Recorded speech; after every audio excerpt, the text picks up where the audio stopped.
at something right now. Think of some major goal you want, or maybe it's one you're already working on and you have experienced a lot of setbacks, a lot of defeats. You've experienced a lot of disappointment. Maybe you've already given up. And maybe you just need a little fire, a little encouragement to get back in the game again. Here's what I want you to look at.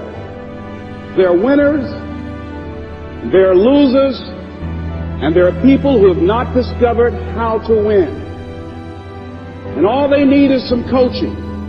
All they need is some help and assistance, just a little support. All they need is some insight or a different strategy or plan of action to make some adjustments that will open up the key to a whole new future for them, that will give them access to the unlimited power that they have within themselves. That's all that they need. So what I want you to do is think about something you want for you, that's real for you, that's important for you, that will give your life some special meaning and power. And I don't even want you to say, I can do that. I don't want you to assume that.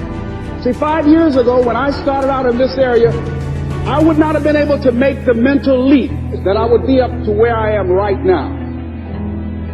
I don't want you to begin to just psych yourself out. No. I want you to be able to say something to yourself that will enable you to maintain a level of integrity with yourself. That when you say this, even when you face tremendous setbacks, it will be a benchmark to keep you in the game, to keep you moving forward and experimenting and readjusting your strategy and your plan of action, continuously looking for ways to win. So what is that something? When you got an idea you want to move on, you might not have the money, you might not have the education, you might not have the support or the resources you need. What is that something that can keep us going, that will enable us to act on our dream? What's one of those keys that will begin to help us to discover the secrets to our dream? Here's what I want you to repeat after me, please, with power and conviction. Say, it's possible. That's all I want you to do when you look at your dream. Just say to yourself every day, it's possible. Just say that every day to yourself, it's possible. Because what does that do? See, it begins to change your belief system. See, the way in which we operate, ladies and gentlemen, it's a manifestation of what we believe, what's possible for us. Whatever you've done up to this point, all that it really is a duplication, it's a reproduction of what you believe subconsciously that you deserve and what's possible for your life. Most people operate out of their personal history, out of their memory, things they've done, things they've experienced, things they've seen, things that they have observed. What I'm suggesting that you operate out of a larger vision of yourself.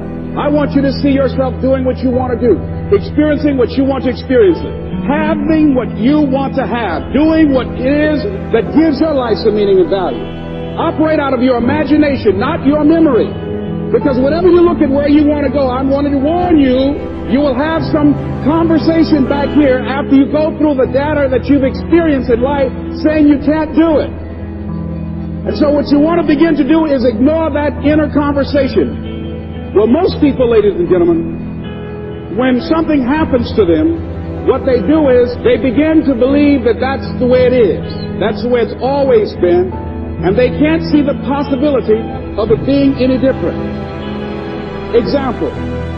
Before April 1954, the common belief, the universal belief, because it had been tried again and again and again, and people had failed, the belief was that man was not physically capable of breaking the 4-minute barrier, that he could not run a mile in less than 4 minutes. That was the belief on the planet. It had never been done. But here's what happened, ladies and gentlemen. Roger Bannister came along, and he broke the 4-minute barrier. Now here's what's significant about that. Since that time, up to this day, over 20,000 people have done it, including high school kids. What changed?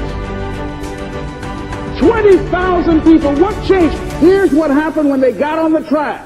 They knew it had been done. And because they knew it had been done, there was a new belief about this barrier, about this goal that was unreachable. And those 20,000 people got in a race believing, knowing in their heart that someone had done it, that it's possible that they could do it.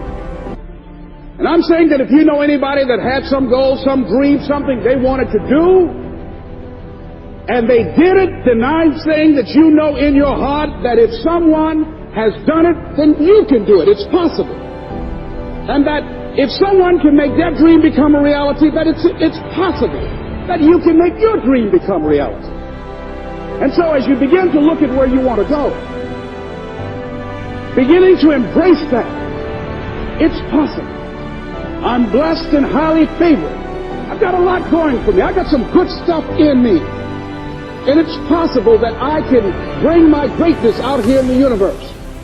That I can do what I want to do. It's possible I can write my own book. I can have my own business. I can take the trip and travel around the world. It's possible.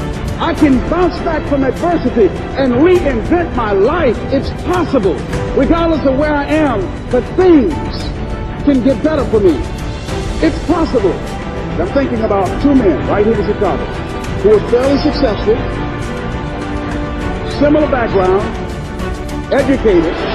They worked for a corporation for many years, and they were among many people that were laid off. Two guys who were very good friends. One went out looking for a job for several weeks, along with the other one, and they faced disappointment and rejection again and again and again. They couldn't find any work, which is the story of many people across this country. One guy stopped. He became discouraged. He stopped going. He stayed home looking at television, became very argumentative and toxic with his wife, drinking beer, getting on the phone, talking to his other negative, unemployed friends.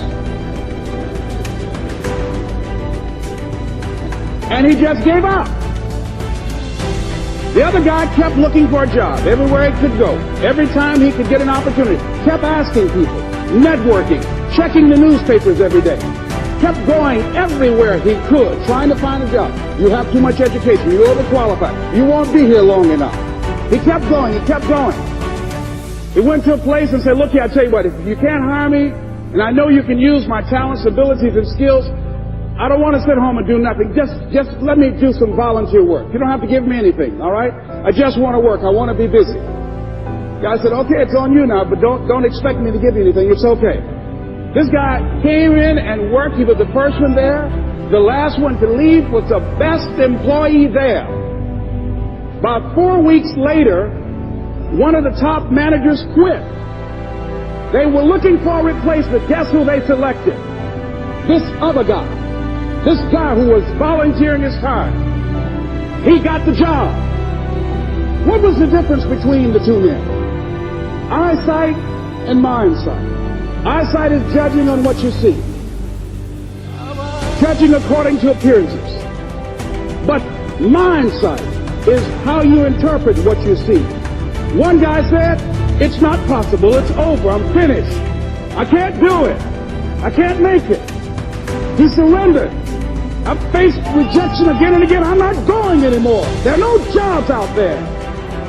But this other guy, he felt that in spite of the no's and rejections, in spite of how bad the economy is, in spite of what the newspapers are saying, that it's possible that somebody somewhere will give me a job. He just kept going, thinking it was possible. And guess what, ladies and gentlemen? That's what we have to do with our dreams.